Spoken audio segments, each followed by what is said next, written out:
Saudaraku, pesawat udara Trigana Air Boeing 737-300 resmi mengudara melayani pengiriman barang di dataran tinggi Gayo.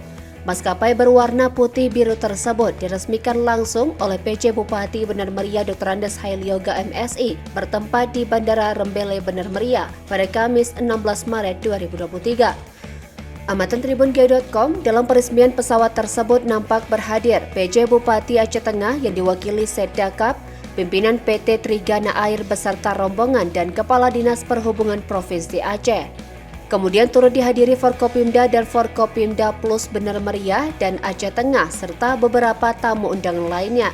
Dalam kesempatan tersebut, PJ Bupati Bener Meriah Dr. Andes Hailyoga MSI menyampaikan, hari ini merupakan hari bersejarah untuk Kabupaten Bener Meriah, di mana pesawat kargo yang selama ini diimpikan masyarakat Tanah Gayo kini sudah nyata hadir di tanah dataran tinggi Gayo.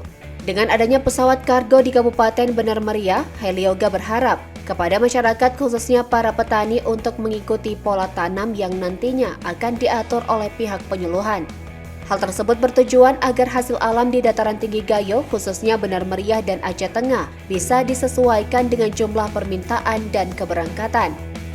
Sementara itu, Tatang Surya sebagai pusat pelayanan dan penerbangan PT Trigana Air juga menyampaikan potensi yang ada di dataran tinggi Gayo ini sangat besar. Terlebih ada 4 komoditi unggulan di sini, yaitu kopi, kentang, alpukat, dan komoditi cabai. Selain itu, Tatang juga berharap dengan hadirnya pesawat kargo yang melayani penerbangan di Kabupaten Bener Meriah ini dapat memberikan dampak positif bagi perekonomian masyarakat. Dari Bener Meriah, Bustami, Tribun Gayo.